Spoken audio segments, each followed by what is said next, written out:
আসসালামু আলাইকুম রহমতুল্লাহ। সুপ্রিয় দর্শক শ্রোতা, আমি এই মুহূর্তে একটি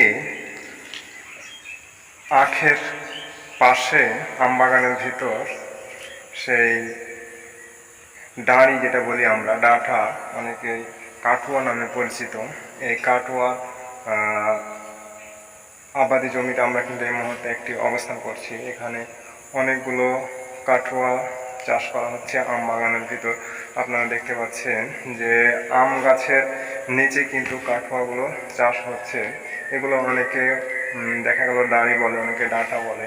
তো বেশ কিছু গাছ রয়েছে যেগুলো প্রায় এক মানুষ মতো, এক বুক মতো উঁচু হয়ে গেছে, এবং অনেক গাছ রয়েছে যেগুলো নিচু। আপনারা দেখতে পাচ্ছেন যে এগুলো ছোট, এবং ওই পাশে যেগুলো আছে সেগুলো কিন্তু অনেক বড় হয়ে গেছে।